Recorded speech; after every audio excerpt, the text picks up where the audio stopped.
পরের চ্যালেঞ্জের সময় হয়েছে, এবার ব্রিফকেস গুলোকে নিয়ে আসো। 40-এর বেশি বয়স্ক যারা কন্টেস্টেন্ট ছিল তারা এই চ্যালেঞ্জে কি হতে চলেছে সেটা ধরে নিয়েছিল। কেসে এই নাম্বারগুলো দেখে তো মনে হচ্ছে deal or no deal. Oh my god, এ তো ডিল আর নো ডিল মনে হচ্ছে। এটা দেখে তো মনে হচ্ছে ডিল অর নো ডিল। আমাদের পরের চ্যালেঞ্জটা ছিল খুবই জনপ্রিয় একটি শো, ডিল অর নো ডিলের মতোই। আর তাই আমরা সেই শো এর হোস্টকে নিয়ে এসেছি, হাউই ম্যান্ডেল। আরে দারুণ।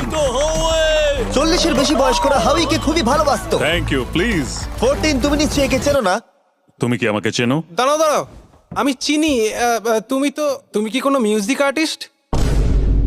আর যদি তোমাদের বয়স 40-এর থেকে কম হয়, আর যদি তোমরা ডিল অর নো ডিল না দেখে থাকো, তাহলে আমি তোমাদেরকে রুল বলে দিচ্ছি। তুমি ওখানে 18টা ব্রিফকেস দেখতে পাচ্ছ, ওর মধ্যে অর্ধেকে আছে এলিমিনেশন আর অর্ধেকে আছে সেফ।